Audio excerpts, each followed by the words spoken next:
All I don't right, know how you can. I don't know how you can avoid it, frankly. fellas. Yeah, you're gonna bring it up. That's why, fellas. How are you? Welcome to 50 Years of Music with 50-year-old white guys. Tim, Jeff, and Ben in the house on this fine Sunday afternoon. Um, right from the top, I, I've got issues because we have two torture basements for this particular episode. That is correct, right?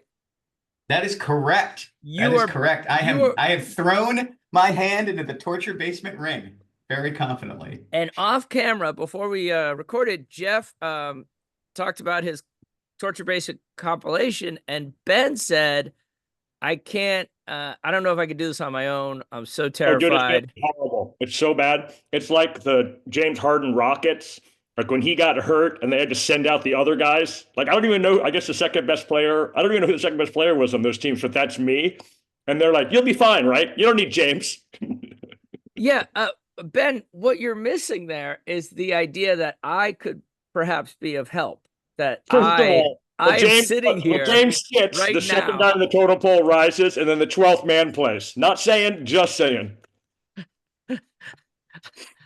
Ladies and gentlemen, TJ McConnell I know for sure. into the By the torture way, and basement. again, great leadership by me. See how I'm gassing Timmy up and getting him ready to go? Good Yes, job. you got a Excellent competitive coaching. edge. I'm gonna come out with a Nothing flamethrower, brings out the shooting best in threes. Tim playing than the "I'll show you, they disrespect us" vibe. That's Yeah, right. it's It's That's really right. smart. for sure. It's So really so great today leadership. today we're gonna dip back into season 3, our musical road trip, and we're gonna visit Asheville, North Carolina, for obvious reasons. But before we get to that, we do have to finish last week's podcast. Yeah, Correct. that was a quick. I felt a little podcast interrupt us last week. Like you got off to teach class. I was like, wait, where do you? Yeah. Huh? I thought we were gonna cuddle. Right. Right. Golly. Okay. Sunday afternoon. Yeah, there's a pill for that. So what we'll do is we will finish up the podcast. And I should note that last time I was a little worried about the song I had chosen, given the optimistic, lighthearted feelings I felt going into the election. And I felt that this song would take us to a dark place. But the election did that for me. So this song is exactly what I need to hear. Crosby, Stills, Nash and Young, political protest song. I'm going with Ohio.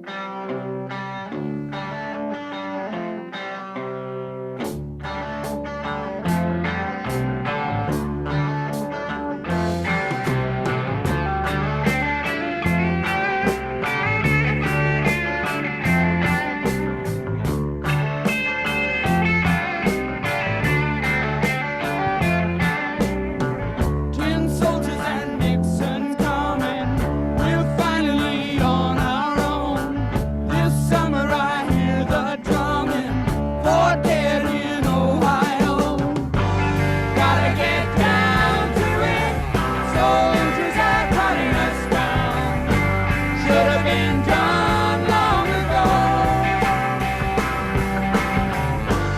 What if you knew her and found her dead on the ground? How can you run when you know? Woo, Crosby, Stills, Nash and Young. Real quick, when did Young join them and when did he leave? And how can we keep track of that? Like, why did he It's join hilarious. them? He's in What? and out of the band. So he's in Buffalo Springfield with Stephen Stills, and they Okay. break up in 1967. Young starts a solo career, and Stills and the Byrds break up. So David Crosby comes in from the Byrds, Graham Okay. Nash comes in from the Hollies, Oh my God. Stephen Stills comes in from Buffalo Springfield, and they make Crosby, Stills, and Nash, and they make their record where they're all sitting on the sofa. And then Niels is kind of Jeff, hanging. what's the best song on that first record? The CSN record? Yeah. I mean, I love Judy Blue Eyes. I think that Oh, sounds that's fantastic. on the first record? Oh, Yeah, it's the first song on the first record, actually. Wow. It's Wow. great. Announce your presence got- and authority. Yeah. Yeah, and I mean, like, it's got some cheesy stuff. It's got like Our House and Helplessly Hoping, but Guinevere's on there, Wooden Ships, and then Young joins and they make a record called Deja Vu, with the live backing band, which includes some pretty hot shot tip players. Okay. That record's got a bunch of hits on it as well. And then Young leaves very abruptly in 71. They make a couple of CSN records. Young goes on this huge solo career run, and then they reunite for the first mega stadium tour in 1974. Crosby, Stills, Nash & Young goes out playing basically all the CSN stuff, a bunch of Stephen Stills solo stuff from Manassas, a bunch of Graham Nash's solo stuff, some of Crosby's early writings for the Byrds, and a bunch of Neil Young stuff. And then they by the way, the people in the back again. The people in the back of those football stadiums must have been thrilled when the Graham Nash solo stuff came on. Right? I know. This is working out great for me. That's rough. And then they break up again.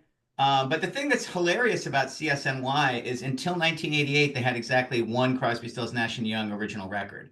Like Deja Vu is the only album that band made as CSNY. And then there's a greatest hits of like the first two records called So Far. Right. And the rest is like, it's the most complicated, weird discography. And then they got back together and made American Dream, which is a terrible record, but they made it just to get Crosby off drugs. They were like, if you go to rehab and kick drugs, we will make a CSNY record so you can put money in your pocket. That's a lovely story. That's awesome.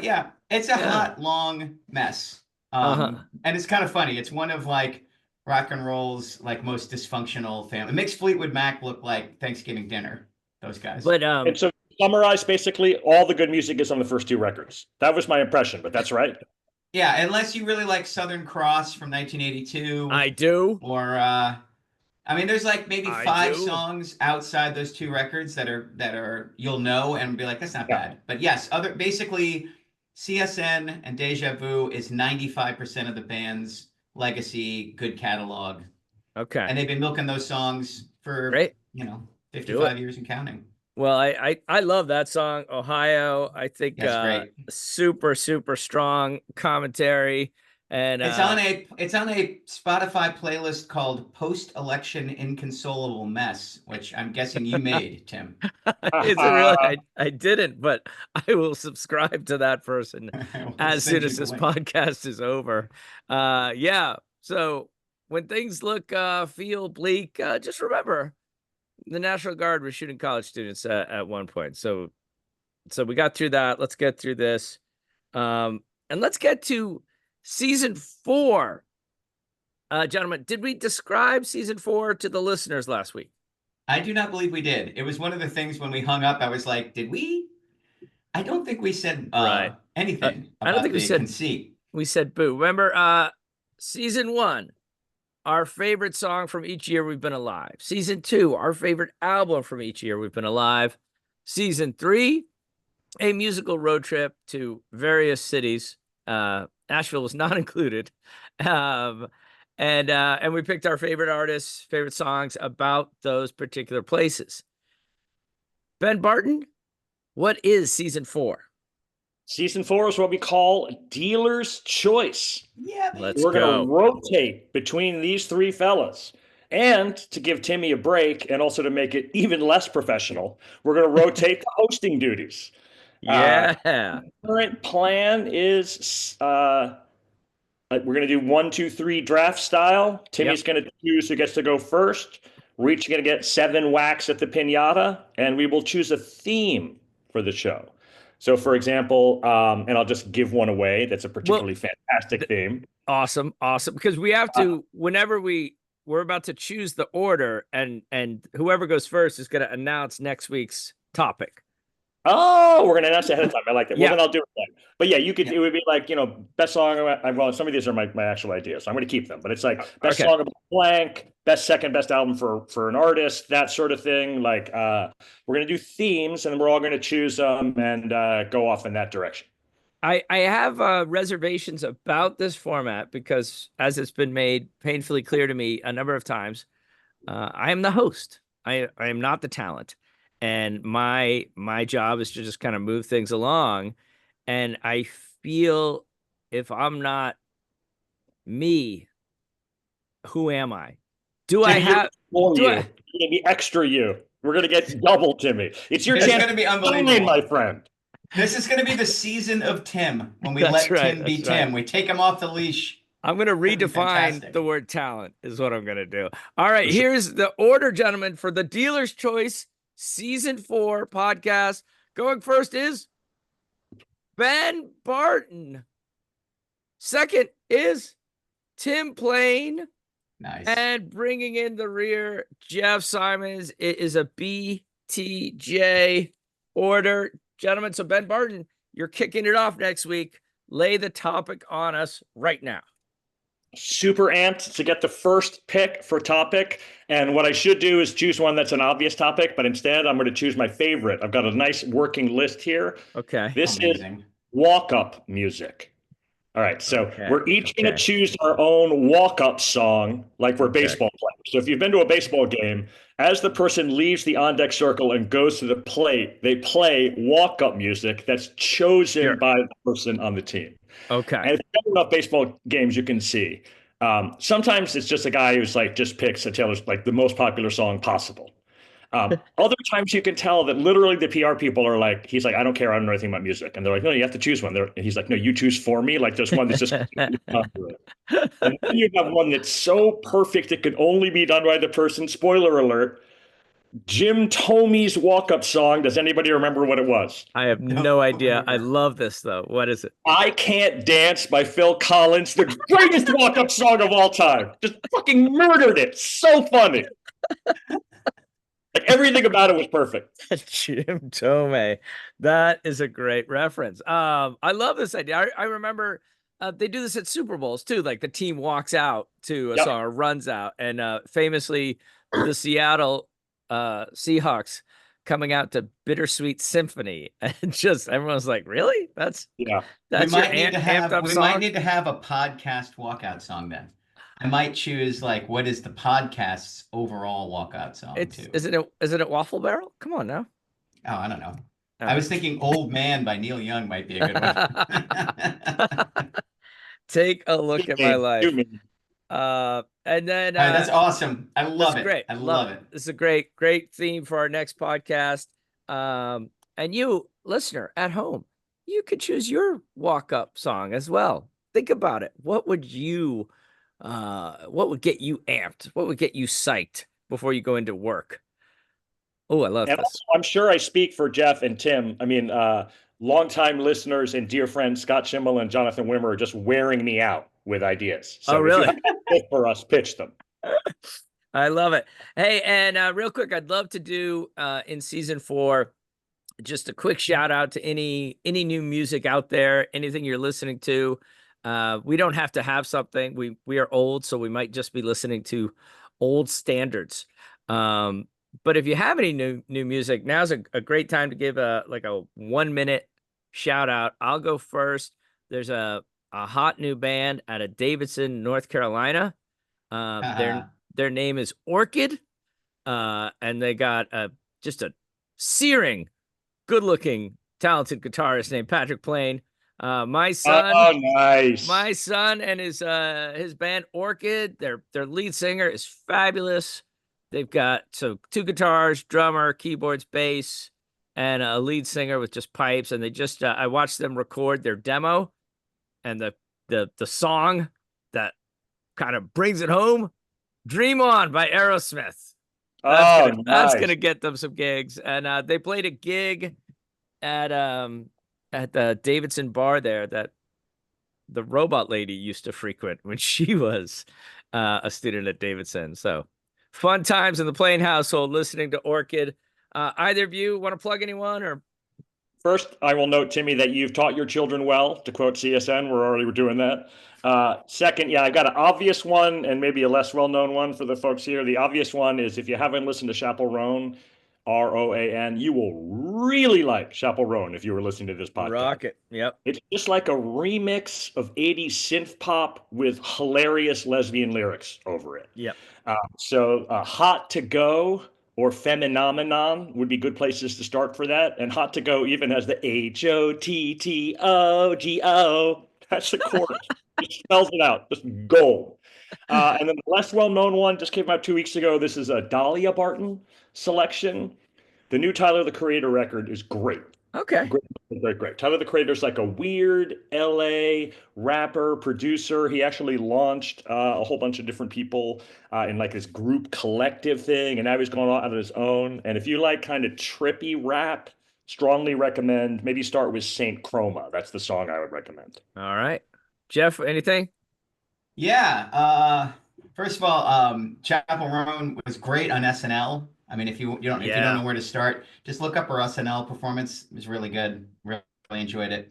And a series of surprisingly excellent SNL live performances the past couple of years. Like people used to come on SNL and sound like just like weak as hell because the mix was terrible and they didn't pay a lot of attention to what the band sounded like. And it's been the opposite lately. Like there have been nights when the musical guest is the highlight. Right. I'm going to talk about a band that's been around for 10 years. And it's one of those bands where, like, if you looked it up on Spotify, you would be like, never mind, because you have no idea where to start.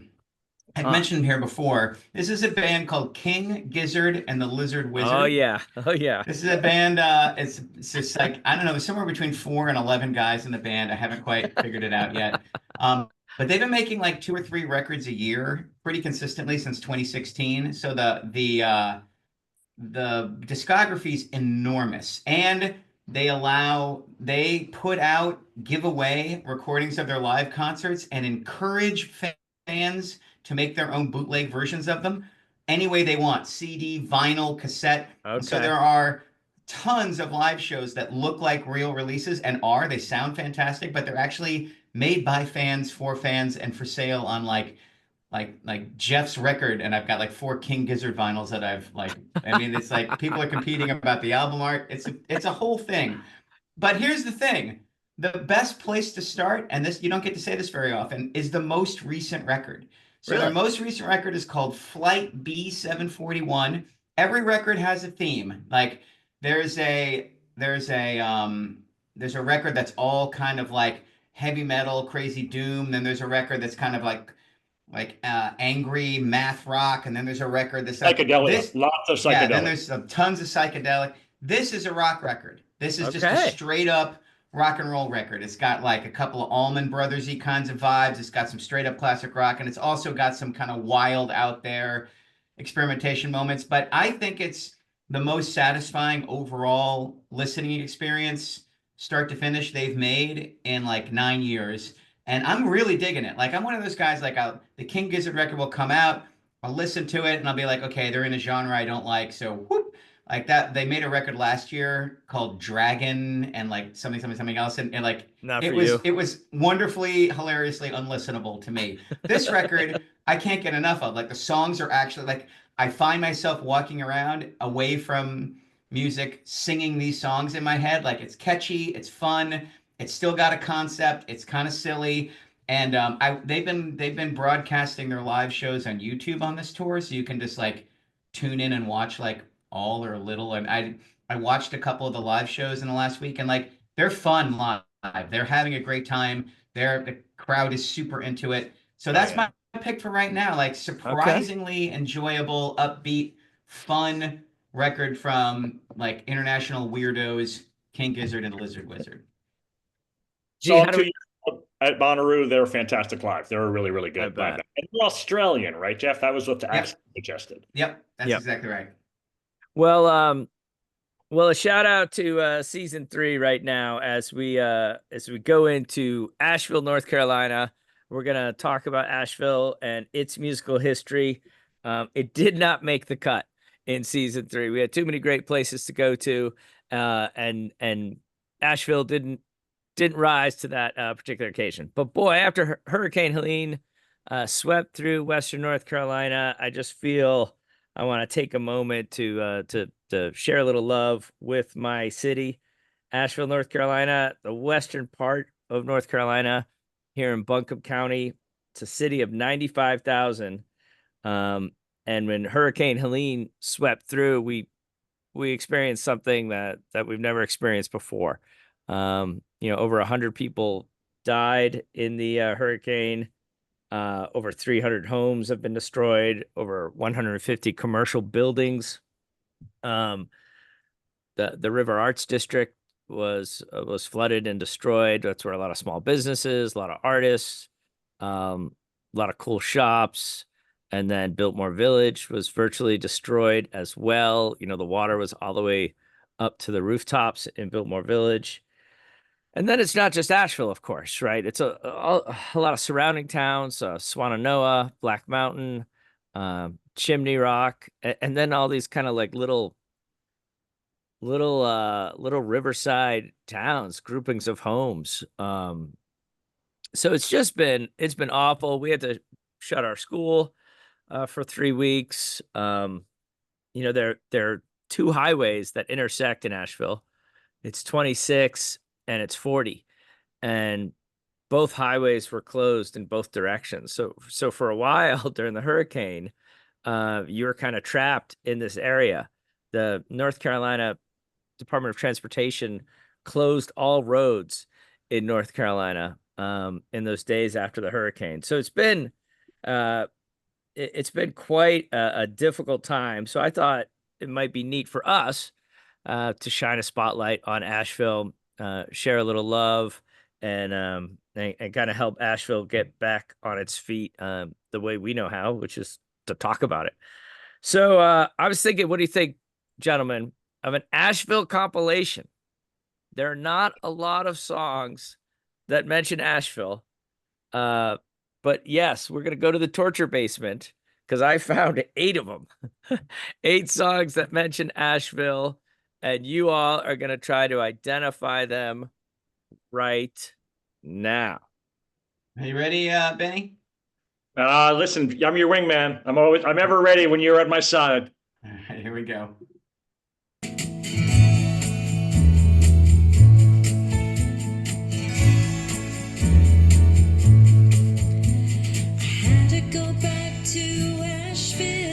You know that one.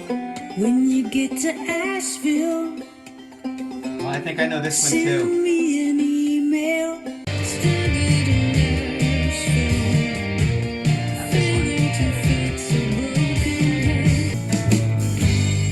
I took to the street,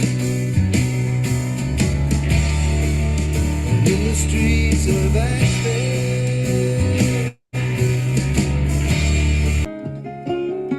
So come on, yeah, Asheville boys, turn up your damn noise. All the way down 81, I've got some friends in Nashville. Atlanta, it's been way too long. By morning, I'll make Asheville.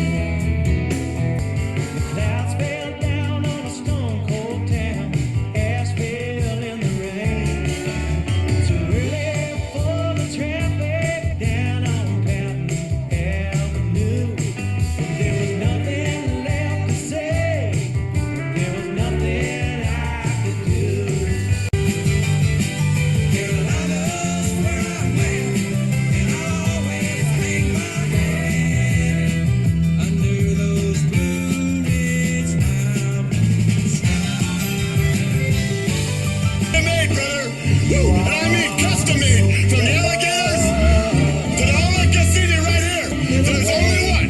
And I don't care if it's Tokyo, Japan, Greensboro, Richmond, Charlotte, North Carolina, Asheville, Atlanta, Georgia, Charlotte, LA.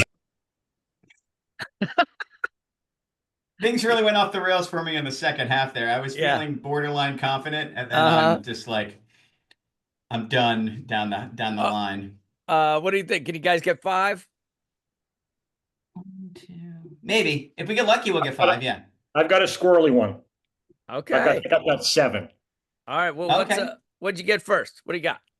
Well, the first one's our friend Nina, right? That is Yes, correct. Nina Plank. Yeah, Yeah, Hannah awesome. Raymond. And I believe that's the Peter Rafelson produced version of that song. Go Peter, Friend of the pod, friend of the pod. Let's go. leader of the pack, Peter Yeah. Rafelson. Excellent.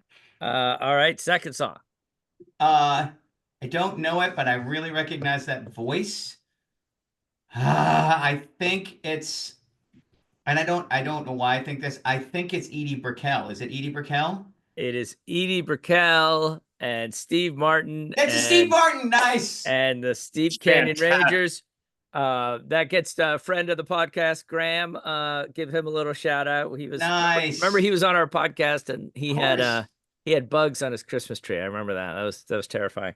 All right, what was next? Ben's got the next one, right? No, I've got 7, but not 3. Oh, it's Amy Mann, right? It's Amy Mann on the Ben Gibbard record. Yes. Nice. Good Lord. I'm glad you didn't make us get Ben Gibbard. That was like a 0 chance. All right, this guy's voice is super familiar to me. I don't remember the guy's name, but whoever the lead singer of the Lemonheads is, it sounds like that guy. It Evan also Dando. sounds like, it sounds like Evan Dando. It also sounds like Lord Eitzel from the American Music Club, and I don't know if either one of us, but it could be any random. Like, Ben, do you have a guess? No, 0. Robert Earl Keane on that one. Okay. Nice. No idea. And then Jillian Welch. Yep, got that. And then this is like an 80s singer-songwriter, country person. I have whoever did the Friends theme song, whatever that band is. That's what it Oh, sounds that's like. hilarious. The Rembrandts for that. No, wait, for the no, woman it's like- singing, Ben?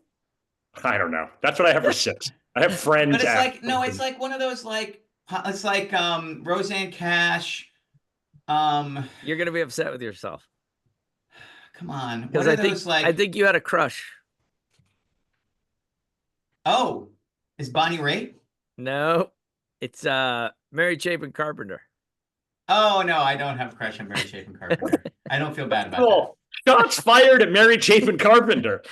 No, I love it. Whatever. I just For the she people wasn't not in watching on particular. YouTube, Jeff gave a very mean-spirited eye roll to the suggestion that he had it in for Mary.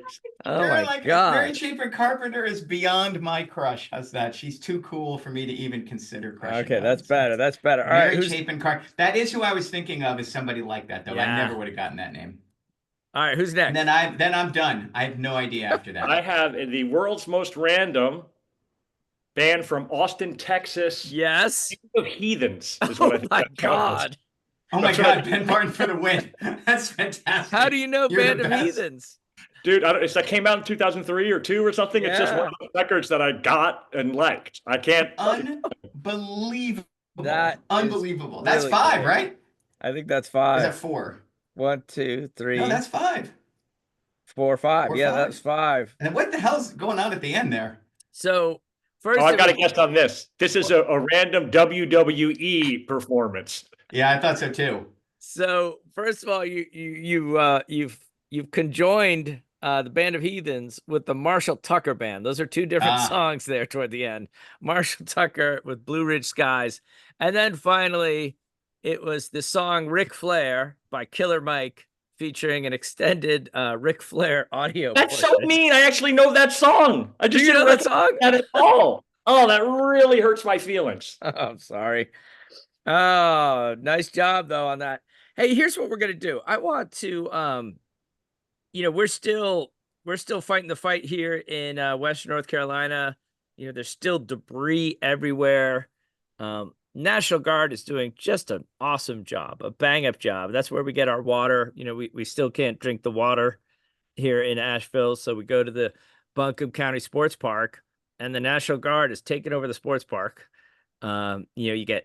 You can do laundry over here, you take showers over here, they're giving out meals over here, and then we go up to the potable water trucks and fill up our jugs with water. So shout out to the National Guard, and shout out to so many organizations that are doing good work. And I tell you, listener, we don't ask you for much. We don't get paid really. We've gotten a couple checks for about $200 or so. I'm going to give all that money to these charities that are helping out in Western North Carolina. And we would love our listeners to throw $20, $25 at Manna Food Bank.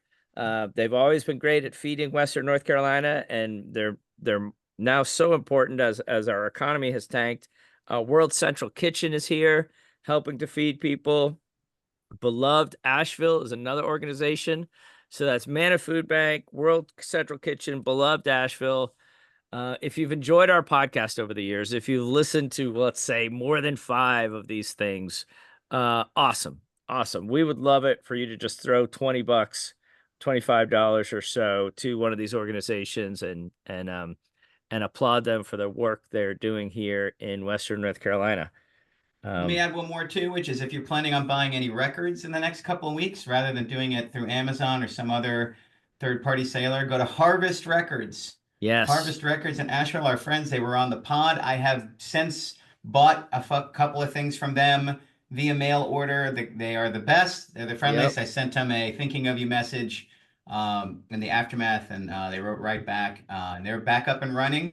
Yeah, they are. So if you've got plans to expand your record collection, why not do it from Asheville's finest option? Yeah, and I do worry, there's the short-term effects of this devastation. Then the long terms, the foliage season is when all the tourists come to Asheville. And so the millions of dollars that go into the Western North Carolina economy are just, it's not going to be there this year.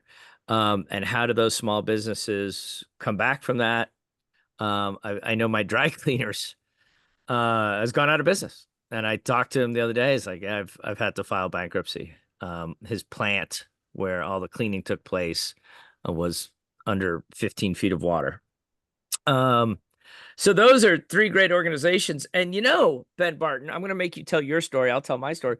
We have fans out there because I was at Davidson visiting my son, and it was kind of a parents' weekend and a parents' breakfast. And we all are wearing name tags. And I walk by a man and he looks at my name tag and he says, Tim Plain? And I'm like, yeah. And he goes, you're Tim Plain from the music podcast. And I'm like, oh my God, is this actually happening right now? But there he was, our target audience, a 50-year-old white guy recognizing my name. He said he enjoys our podcast. He's listened all the time. He's been with us from the beginning. And I was, of course, tickled pink. The idea that our podcast is known outside of this basement. So hopefully he's listening right now, and he's willing to send $25 to either Mana Food Bank, World Central Kitchen, Beloved Asheville, or buy beer. Christmas is coming. Go to Highland Brewery's website. Do you like beer? Order beer. Their Cold Mountain Brew is going to be coming out. Tell your wife, tell your kids that that's what you want under the tree. Buy some good local beer from Beer USA. Ben Barton, you've got to tell your story. Yeah, so the woman who's in charge of getting students jobs, she's the head of our placement group. She's a fantastic woman. And her son is a freshman at NYU.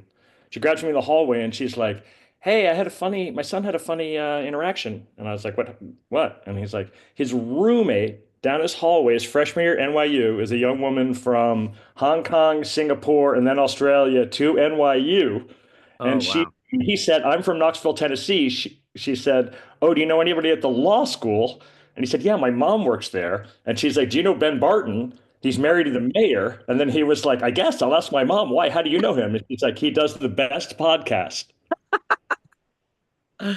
Love it.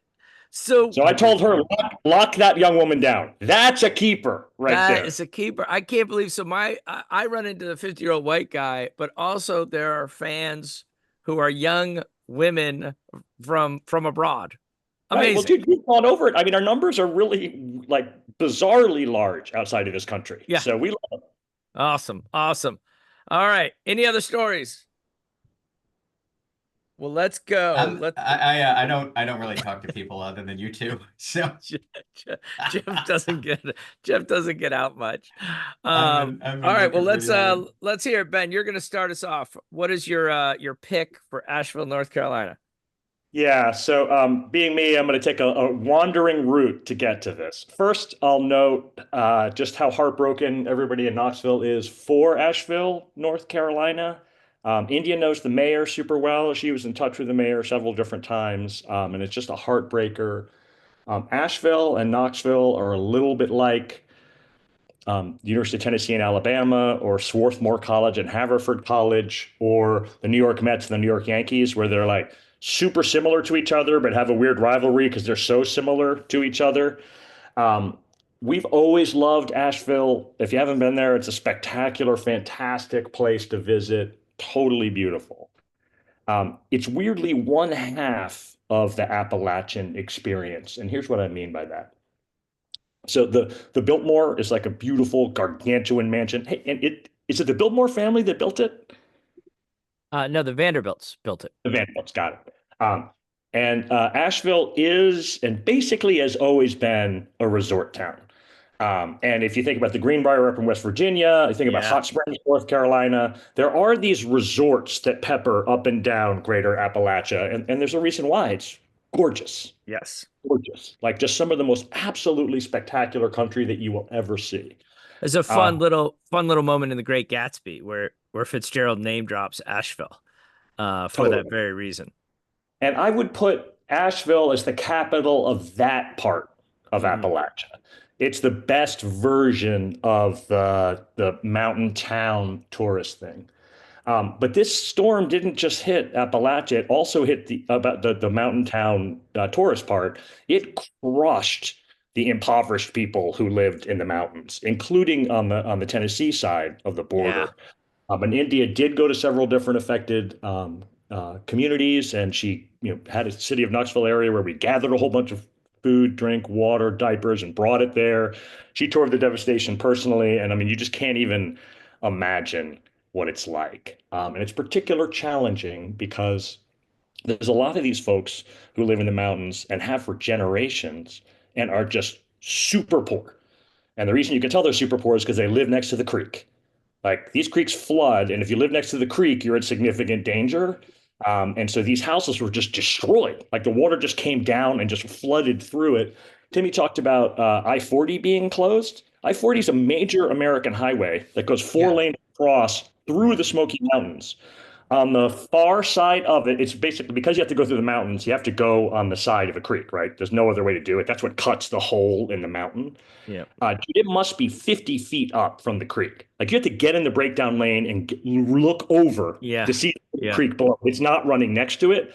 And dude, that creek swelled up so much, it washed out half of the highway. And the picture of it is just, you just can't even believe it. Insane. It's like the ocean has arrived inside the mountain and it just carves an entire portion of highway out. Like the vast, unbelievable destruction, the power of nature gone wild, and the power of global warming. Yeah. I mean, for those of you who live in California, I-40 and I-5 are synonymous. Like imagine if I-5 just ceased to exist. Yeah. What it would do to a community and do to the infrastructure, getting aid in places, and just what kind of weather event it would take not to close the road, but to destroy it for huge sections. Like those pictures, I mean, I've driven on I-40 as well, obviously. Right, and it was like disbelief in the truest sense of the word. Like I could not believe what I was looking at. India read 2 amazing books that combine to our understanding of Greater Appalachia. The first is this awesome history of Knoxville, the town. And Knoxville, the town, not for West Virginia, but certainly in our opinion for the mountains down here in Tennessee and North Carolina, we've traditionally been the capital of the poor part of Appalachia. We've been the scruffy little town where the trains came through and the factories were, where people came down from the mountains. It's an unbelievable story where this historian looked up the World War I volunteering numbers for the Knoxville area, right? So World War I happens and the call goes out, boys, come fight for your country. Like half of the people who came from the greater Knoxville area were rejected for rickets in 1901. Like that's how poor these people were. Like they came down and they were not physically able to be entered into the army because they were so unbelievably sick. And then the second is called Born Fighting, and it's a story of the Scotch Irish in the U.S. So the Scotch Irish have a particular bizarre history for them. Basically, Scottish people who got moved to Ireland by the British crown so that they could divide and conquer between the Scotch and the Irish. And dude, this is how well it worked. They lived in Ireland for generations, so long but they still stuck with, we are Scotch Irish. Like they arrived in the US and they're like, where are you from? We're like, Ireland, where I lived. They're like, no, I'm Scotch Irish, where 4 generations ago is where I was from. This is an angry, stubborn people, and I say that with love. That's it. It's called Born Fighting, the book. Yes, pugilistic a little bit. Yeah. And they moved down to Appalachia, and they just stayed. Like they were like, this is the spot for us. We love it. Reminds us of the home country. Dude, there's a park here called Iams Park, and in Iams Park, they've got a little old cabin where a Scotch-Irish family lived, and they've got a little graveyard next to it where they buried all their kids and their family, and it's right up on a rocky hill up across Tennessee River. Dude, where this farm is, right next to it, is a gargantuan marble quarry. And so they've cut into the rock, and you can see that there's like 6 inches of dirt and then a mountain of marble that these miserable people were trying to scrape out a living on. Like when I looked at it, I was like, how is it possible that these people didn't just die or starve trying to farm this horrible, rocky land right up against the Tennessee River? And it's like, it's doubly crazy because they're a day's ride from the plateau, which is really good farmland. And they're 10 days ride from the greatest farmland in the history of the world, like the Mississippi Delta. Right. It's just like unrivaled, maybe in Mesopotamia when civilization began, it was the same, but and they just stayed there. And so there's this like concentration of white poverty that's just never changed here. And it's been super stubborn, really, really hard to fix. And like many things with climate change, it hits the poor the worst. It hits the poor the worst. Like the destruction of Asheville is horrible. But these folks have been flushed out of their homes and they don't have flood insurance and they're never going back. Like they're just never going to see that again. That land has been taken from them and they'll never be able to do it. Right. And this is a heartbreaker. So I choose a musical act that weirdly combines these two worlds. So Jimmy Rogers. Let's go. Of country music. Born 1897 in Meridian, Mississippi. His dad is a brakeman. And so he spent a little time when he's like a kid between like 10 and 14 doing vaudeville shows. And then his dad's like, time to sign up for the family business. So he starts as the water boy with the brakeman. So now we're getting into 1910 train engineering. But my understanding is the water boy stands there with a bucket of water as the brakeman pulls the brake and the sparks and the like flame comes off of the wheel and he dumps the water onto it. That's his job.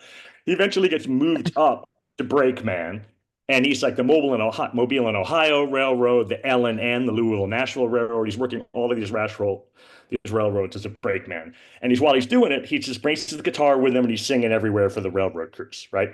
So he gets tuberculosis. And he's like, I'm going to die, and I'm not going to die as a brakeman. So he abandons his family, quits his job, moves to Asheville, North Carolina, and begins playing his music in Asheville, North Carolina. And he joins a band called the Teneva Ramblers. And it's super hilarious. TNNNEVA, as if they're like Tennessee forever in 1926. They're playing in Asheville and they're playing up and down the greater Appalachian Mountains at all of these tourist places. And Bristol, Tennessee, summer 1927, Ralph Peer, a recorder from the Victor whatever record company, goes down there. And there's these famous birth of country music recording sessions, 2 weeks in Bristol, Tennessee. And the word goes out all over Appalachia. Come in. It's like, we'll give you $100, which is like an unimaginable amount of money, and we'll record your songs. It launches both Jimmy Rogers and the Carter family. Those are the two famous acts that come there. Humorously, like either right before or on their way, Jimmy Rogers gets in a fight with the band. Bad enough where the band kicks him out. They kick him out of the band, and he has to go as a solo act, Jimmy Rogers. Tennessee forever. I mean, history is written by the winners, but I mean, I just wish we could get first of all, I'm sure Jimmy Rogers was a huge asshole. They were like, we don't need him. We don't need him. We're the Teneva Ramblers. We don't need Jimmy Rogers. And then they went and recorded themselves. And I'm sure they were like, what could go wrong tossing that jerk out? Like, how bad could it be for us? And needless to say, he's the father of country music. Right. Quote all of these hit songs, and they're completely forgotten to history. It's like the Digital Underground and their version. So he records there. He's just like a comet. He dies at 33 in New York City, and he records a million different, all basically the same country songs. When I was in the Columbia Record House, Jeff has mentioned this era where everybody got a box set. First, India loved the Jimmy Rogers tribute record, which is in fact great. It's like Emmylou Harris and Okay. other country acts covering Jimmy Rogers. So it's fantastic. So I was like, you know what I'll do? Is I'll get the Essential Jimmy Rogers box set, which is like 40 Jimmy Rogers songs. Hey, Jeff, how many songs on the Essential Jimmy Rogers include the words blue and yodel? I'm going to say at least 38. 15. Yeah. 10. 10. He's got 10 different blue yodeling songs. I mean, talk about a guy who got in a groove and was just like, they want blue yodel. I got more blue yodel. You know who's He's the Emily Dickinson of country music. Like, find that rhythm and stick with it, baby. Yeah. So fantastic. And some of them you've heard of, like T for Texas and T for Tennessee is the first blue yodel. And then he's got a hilarious one that's like the seventh one is like his final blue yodel. And then there's an eighth and a ninth and a 10th one. It's the best. The best. It's like the Friday the 13th franchise. Like he just kept coming out with blue yodels. Or Trapped in the Closet by R. Kelly. Very similar, kind of just keep putting out volumes.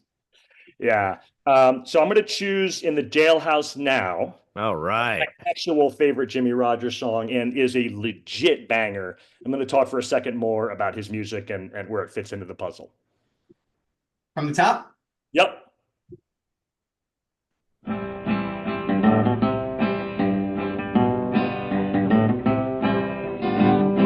I had a friend named Ramblin' Bob who used to steal, gamble, and rob.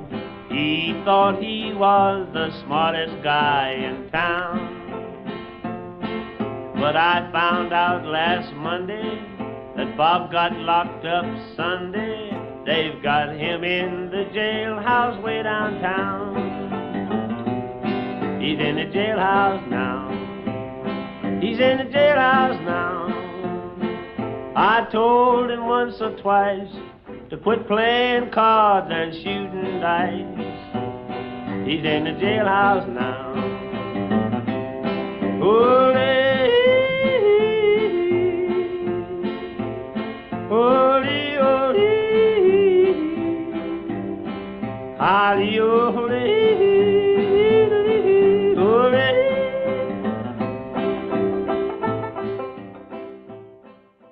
But before you go on, Ben, how does a young man from Mississippi know about yodeling?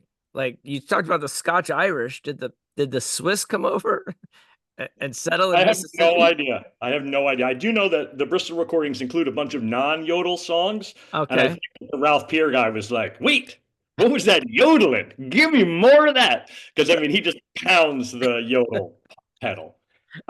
Here's some things. So when you read up on it, so first, he's considered to be the father of country music. And if you listen through his catalog, you can kind of see it. Like he covers a lot of the themes of country music. He's also a weird blend of Mississippi and Appalachia. Yes, indeed. Both of these themes in there. And doing this along with Robert Johnson is a really kissing cousins. And it's a clear version of a white act taking a lot from an African-American act. The last song, and it's not good.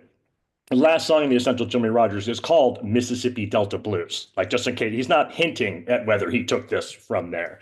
And of course, if you're going to be a solo acoustic act singing about sad people in jail, then you're pretty much stealing from Robert Johnson by any regard. But there's this weird combination of this like Scottish, like violin, their key patterns, their chord patterns, plus the themes of the Mississippi blues all layered on top of each other. And there's this crazy thing where you look at Jimmy Rogers and you look at Robert Johnson, and these are the fountainheads of so much music. And it comes from just miserable, grinding poverty. Like that's the beginning of it. That's the inspiration for it. I mean, this guy died of tuberculosis in his 30s. He had a 5-year recording period. And his songs are all like sad hobo Bill. Like there's just like multiple songs of miserable people having a super hard time. And there's a weird beauty and parallelism to it. And you can see to a certain extent, country music and rock music and blues music are all like come from the same fount of like 1890 to 1935 poverty and misery in the US. I have several things to say. First of all, masterclass. Yeah, And great stuff. bringing it hard to start season 4 up, just amazing. And it's even more amazing that the slide guitar sound that Robert Johnson grabs from Charlie Patton, grabs from Son House, comes from Hawaii, Yes. because it was slack key guitar musicians who'd been kicked out of Hawaii, because when we took over Hawaii, we banned the indigenous music and the culture, and those guys had to go on the run, and they became minstrel musicians pretending to be Black Americans, Oh my playing God. Hawaiian slack key guitar music. And where are all these people playing? They're all playing the same juke joints. So what we think of as like quintessential African American slide guitar playing is actually native Hawaiian guitar music that gets co-opted. So first of all, I just want to say, So cool. Ben Barton brings back the old weird America, to quote Gerald Marcus, better than just about anybody who does one of these things. And it's such a reminder to 2024 listeners, like, those who don't know our history don't really understand the present. Like, when Ben recommends music, aren't you kind of amazed at how current he stays? Like Chappell Right. Roan and Tyler the Creator, and then what is he telling us about? Jimmie Rodgers. And it isn't cognitive dissonance, right? It's understanding that American culture is always a hybridic, reflexive loop from the past to the future, from the past to the future and the present. And if we break the bond, if we forget to connect and learn and remember the cultural lessons that have come before us, we are in trouble of repeating some of the same mistakes. We are in trouble, for example, of misunderstanding the National Guard's presence in Western North Carolina, right? Because the government let us have rickets 100 years ago and wouldn't even let us come and fight for them. So why should we trust these people in uniform who say you can't drink the water, right? Keeping these like memories alive and this music alive and continuing to listen to it and make it part of our current conversation is an important thing for us to do. We are providing a valuable socio-political historical service here on this podcast. Yes. Outstandingly done, Mr. Barton. Go ahead, Go Jimmy. ahead, Ben. Go ahead, Ben. Yeah, really great stuff. But to your point about us providing a service, you know, we're on YouTube now, right? We're just going and throwing every video on YouTube. Hello there. Yeah, there you go. And so we put the first episode of season 4 up on YouTube, and it came back with one copyright infringement. And so the video has been blocked in certain areas because of one song. I have appealed this on educational grounds, but it wasn't ABBA. It wasn't Rockabye Baby. It wasn't Neil Diamond or Leanne Rimes or James Brown or Jeff Simon's LFYS. I was afraid it was going to be that. Freaking Bridge Over Troubled Waters has blocked us in certain areas. Some folks are aggressive out there on the tube. Paul They don't want you Simon. playing it. Yeah. All right. Great work on Jimmie Rodgers. Are you also doing an old-timey Asheville music thing, Jeff? In fact, I'm not. What's so great about the yin and yang of this is, like, the other thing that's amazing is listening to the elemental quality of Jimmie Rodgers' voice and guitar. And there's mistakes in there, and he loses the thread, right? And we are gonna, and I'm so unbelievably amazed at the 20th century. Like, the growth and change during our lifetimes, Right, is just so overwhelming, right? Like, so I'm going to talk about Bob Moog, the inventor of the Moog synthesizer, because the Moog Museum is housed in Asheville, North Carolina. yes, indeed. So that music we were just listening to is 1927 to 1932, right?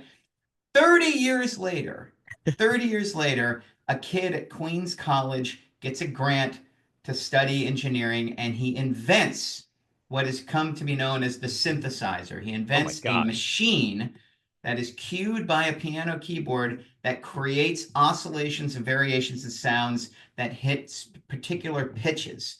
Now, when the thing is first invented, it's the size of a city bus. You've got to move wires back and forth, and you have to understand the foundations of sound engineering. You have to understand the difference between a sawtooth wavelength and a regular wave and an oscillation. And it is incredibly, incredibly complicated to work and design.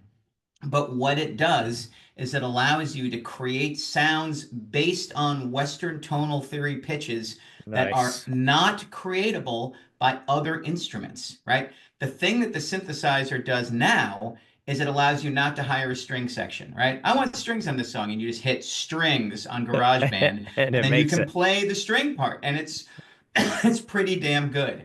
That is not what the synthesizer was at first. The synthesizer at first was, how can we turn the technology of AM, FM, radio wavelengths and sounds into recognizable pitches so that we can harness that technology to create melodies in sounds that were, before this instrument, unhearable, because the like kind of brick and mortar wooden brass instruments that we had created, even the electric guitar with its pedal board and all of its things, couldn't do before. Which is So it fascinating. The starts- sounds didn't exist on Earth. Right. Huh. Right. And and again, remember that Jimmy Rogers records that music in 1927, and it's kind of a miracle that they're able to capture it, put it onto wax, and you can Right. listen to it again, right? Like the That is a miracle. recreation of a performance, like at home in your living room, is a miracle, right? And then we're walking on the moon 36 years later. Like, this is right, and the synthesizer is right in the middle of that, right? The early usages of the synthesizer are novelty, like you would expect, like sound effects and just like, look at this thing. And then musicians start to get access to it. And again, like, getting your hands on one is hard, because again, they're Right. gigantic. It's not mass produced. By the mid 1970s, the Moog synthesizer has gone mainstream. It takes about 8 years before hundreds of bands, hundreds of recording studios are using these things. And of course, they're getting smaller and more portable and better. And so bands start using them on stage, and then they become part of a keyboardist's arsenal, right? When one of our, and I'll just say, like, I'll talk about this afterwards, because I don't want to give away one of the Torture Moog bands. Okay. But like, it's mainstream. Like, you go to concerts, there is a version of the Moog synthesizer on stage, right? And of course, now there are all these competing synthesizer companies, right?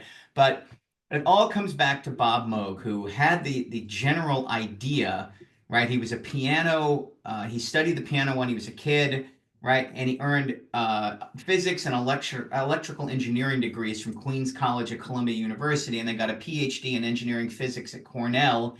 And this guy, this like angular, like insular little engineer, breaks professional music wide open and is like some of the funkiest, weirdest, craziest music you would never hear without this guy's curiosity about how to marry his interest in music with his interest in technology. So just one of those moments where the sound of our world, the nature of our world, changes just almost instantaneously, right?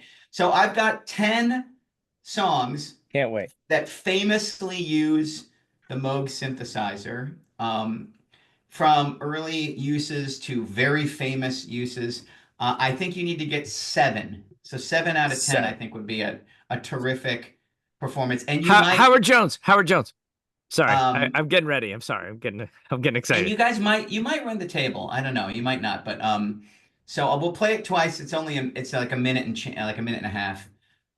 So Tim, welcome to the pain. The you've torture given us. basin. Wait, Yes, Jeff. here we go. Jeff. Yeah. It sounded like you dropped a hint there. It's in chronological order? Pretty much. I think Okay. a couple of the 70s songs might be off by a year or two, but I did try to go in chronological order to help you guys. I saved my favorite, most annoying use of the Moog for the next to last one, so it's a little out of order, but I think that's the one Ben will get like within a quarter of a second. So, all right, here we go. Torture Moog.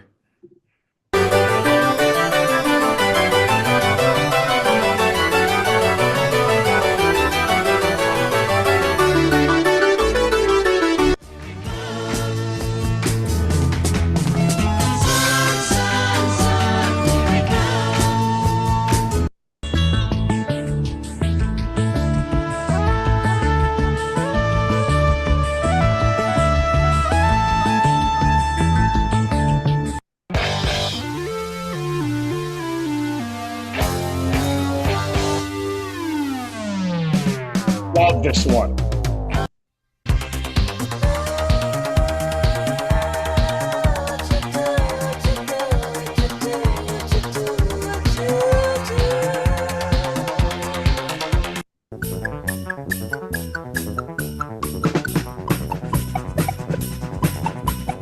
Dear God.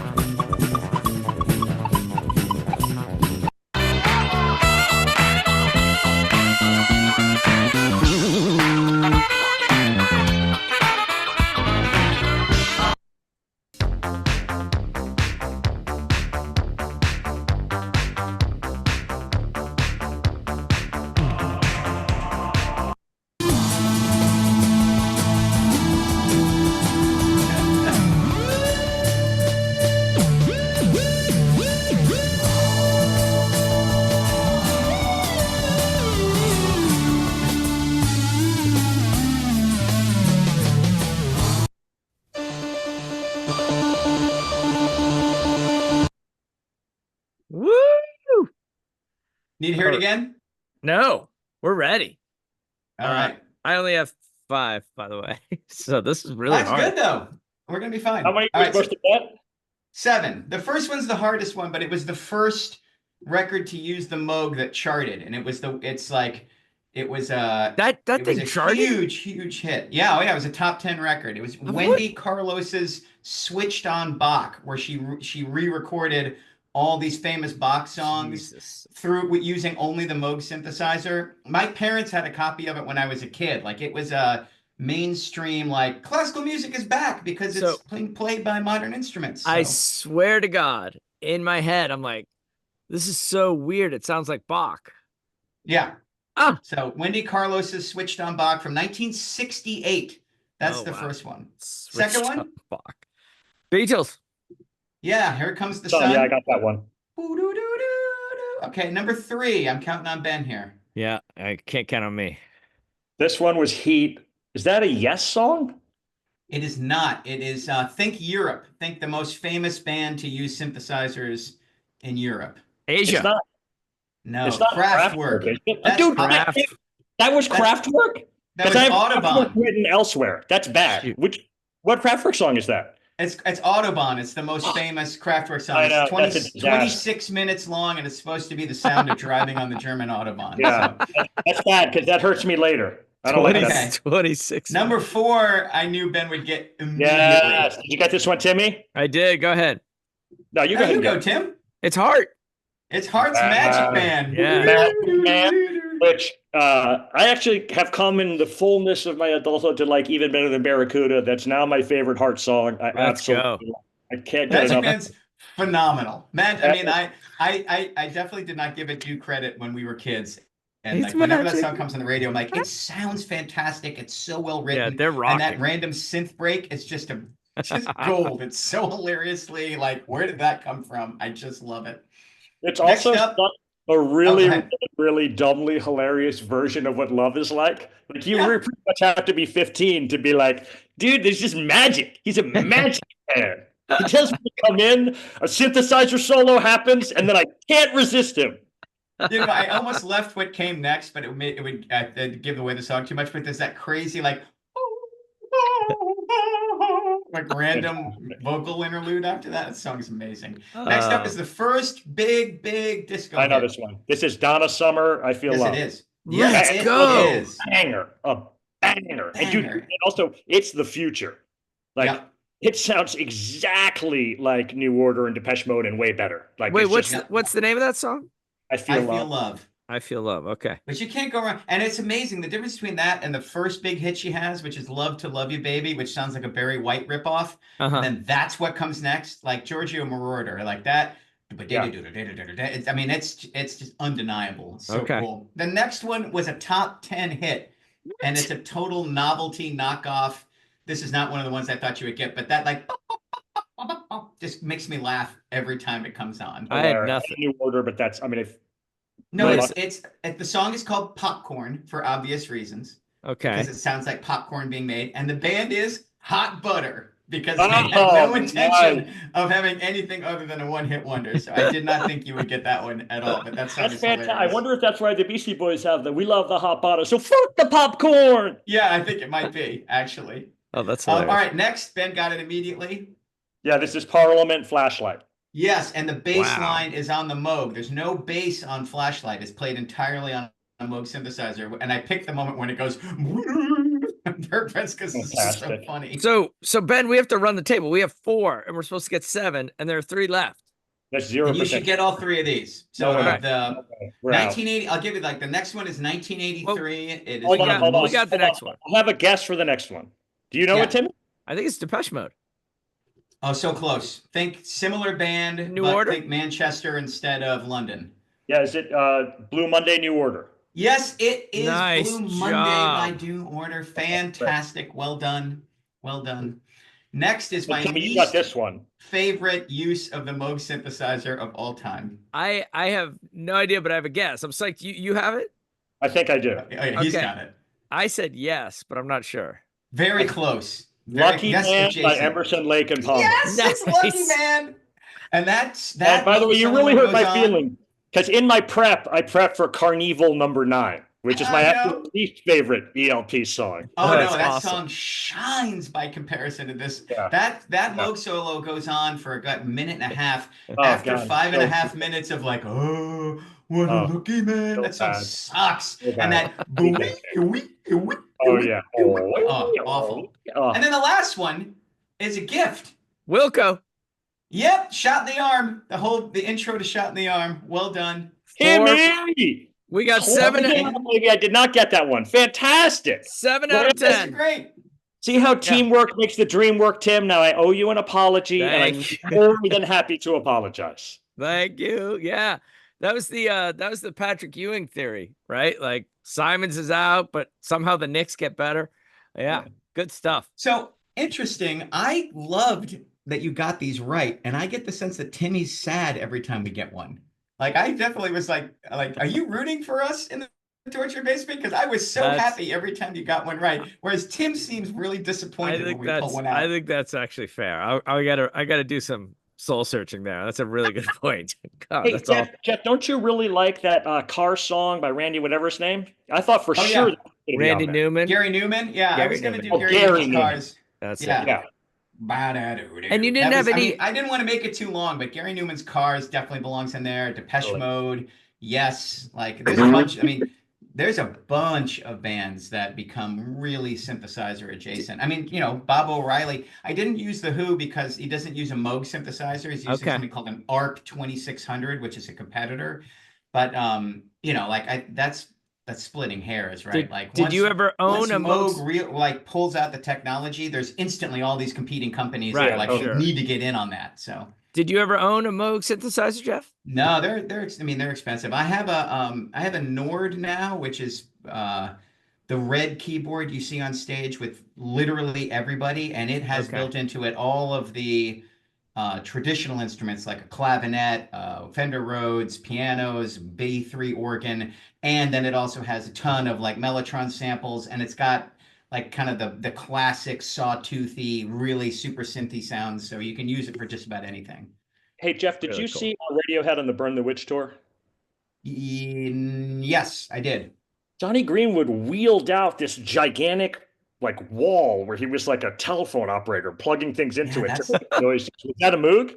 Yeah, that's an original, and he's using it the way you used to have movie. You had to understand oscillation theory so you Yeah. could like connect. Because like I've played with one Oh of those. my God. And it took me 40 minutes to get sound, because if you don't know what you're doing, like square peg round hole, and you hit a button and the keyboard's like, yeah, that's not how we work, you idiot. Like you really have to understand like the engineering principles of Wow. connecting circuits together. It's really pretty something. Wow. Yeah, it was super cool. They brought it out and he did it for maybe half the show and he wasn't playing guitar and I was extra mad.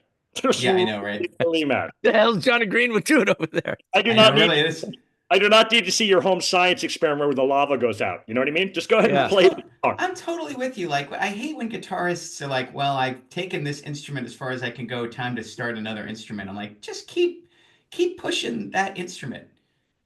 It's one of my things, like, just to shout out my buddy James DePreto, who's currently in Europe with Chuck Prophet, tearing up European clubs. But like that guy, like his pedal board gets weirder and weirder, and the things he can do with the guitar get stranger and stranger, but he is not switching over and away from the guitar. Like he's just trying to Right. squeeze extra juice out of that thing. And I super appreciate that his focus has stayed on that instrument, because he's he's just the king of ideas. He's inexhaustible with it. It's awesome.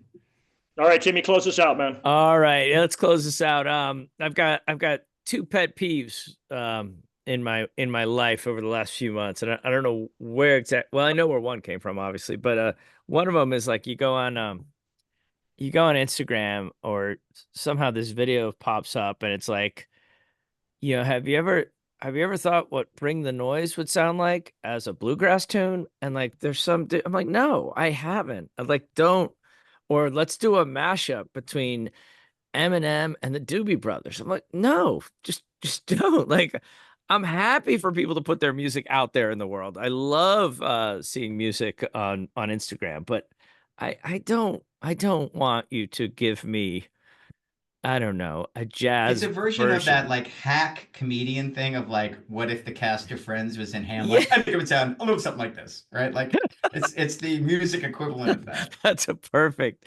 So that's one pet peeve, and the another pet peeve hits very close to home.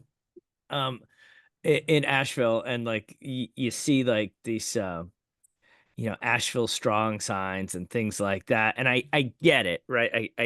I get that we're trying to be supportive of each other, and I think frickin' Boston started it with the marathon bombing and being Boston strong, and I think sometimes with tragedy, I think people are so quick to move on to resiliency and let me show you how we've got this and we're all going to come through. I'm like, Love I this, just, Timmy. Love this. yeah, I just want to be sad for a little Mm.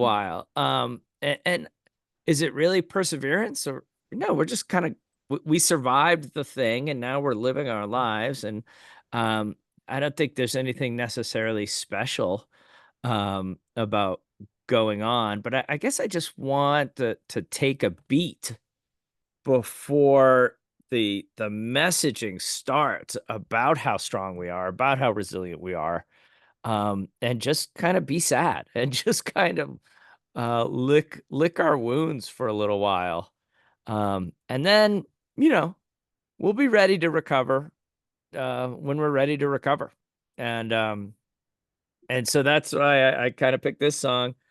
Nina Simone. She's from just south of Asheville in Tryon, North Carolina. Incredible voice. And this one particular song is gonna start seemingly in a sad place, and we're gonna get somewhere different by the end of the song. Jeff, let's hear at least I think a minute 20 seconds or so of this song. You got Feeling it. good. Birds flying high, you know how I feel. Sun in the sky, you know how I feel. Breeze drifting on by, you know how I feel. It's a new dawn, it's a new day. It's a new life for me, yeah. It's a new dawn, it's a new day.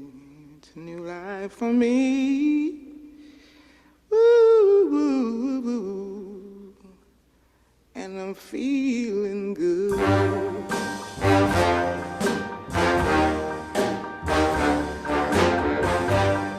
Fish in the sea, you know how I feel. River running free, you know how I feel. Blossom on the tree, you know how I feel. It's a new dawn, it's a new day, it's a new life for me, and I'm feeling good.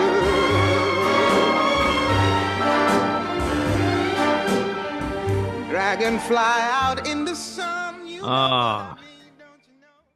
Hails me. So great. Yeah, we're gonna get there. And it's gonna take some time, but we're gonna be feeling good pretty darn soon. That's a fantastic selection, Timmy. That's if that's not our best song, that's an easy top 5 one. So Yeah, beautiful. so great. Really matches the mood, man. It's like the first a cappella part, to me at least, is so unbelievably sad. Yeah. Yeah. I want to cry. Like it's Yeah. so like just by herself, you can really feel it. Like the birds in the sky, the blue sky is just like this, like the howl of pain from the blues. And then the music kicks in and she's like, no, thank you. Just amazing. Yeah. Absolutely love that one. Her voice is almost too much. I don't know if that makes sense, but like there are like maybe 5 voices in Just fills you in up. recorded music history that are almost too big to accompany because they're so rich and so full of something, like multiple layers. And I've always just been like, I never listen to a Nina Simone song where I don't feel like this band's doing everything it can to try to match or equal Yeah. or support, and the voice is just so huge. And like every recording, I feel like the band sounds like it's in the next room playing through a transistor radio because of the depth and just Yeah. amazing quality of that. Totally agree with that. It's like, it's so outstanding and singular that it's hard to harness. You know what I Right, mean? that's exactly right. Right. How do you pocket it? How do you contextualize it? I And just she's really, I think we've talked about this before. She's a kissing cousin to Aretha Franklin, meaning they Yep. both came at the same time. They both came out of gospel. Um, and it's weird to say, but Aretha's like got a little bit less. There's less on her voice. It's less distinctive. It's not, doesn't have such a like real cut to it. Yep. So the Aretha voice was able to be harnessed into these songs. And this is no shade to Aretha's Right. The Queen of Soul. I'm not criticizing Aretha. I'm just saying, like, this voice is so distinctive. She couldn't have had Aretha's career. You know what I Right. mean? Yeah. It wouldn't have sounded right. She would have stood out too much. Yeah. So that's why, like, having her a cappella, it's like, oh, you're almost like, when the band comes in, it's great, but you're also like, oh. I know, right? I feel that way about almost every recording of hers. Yeah. So. Give it a minute, guys. Hold on. Well, gentlemen, it's been great to spend this Sunday with you. Listeners, it's been great to have you along. Again, I'd love it if you could throw a few bucks toward Mana Food Bank, throw a few bucks towards Beloved Asheville, World Central Kitchen, or if you want to start buying gifts, buy beer. We've got a lot of great breweries here in Asheville. They are still operating. Went out last night and had a few drinks out in town. Like, I'm just trying to do my part to spend some money on the economy here. You are truly a generous soul, it's Tim. it's Going out yeah, to have a few I beers. know, right? Golly, I guess I will. Give. Hey, the other thing listeners could do is share the pod. I feel like we're at this kind of interesting tipping point. We came back for season 4, Yeah. and we're thrilled to be back, and we're thrilled to have all of you along who have been there. But like, if you've got friends with long drives or have hit like a We're podcast your wall, guys. and they need a new bunch of yahoos to listen to. We're More here problems for it. going to sleep, brain damage. We're willing to work, whatever. Exactly. We serve all kinds of important roles in the community. So Let's go. Hey, and next time we get together, it's walk-up music. That's right. I'm so psyched. I am so already psyched. so excited. All right. Peace, fellas. You're all my Love you. brothers. Great to see you, Bye-bye. friends. Talk to you next See ya. time. Pew. See ya. Well done.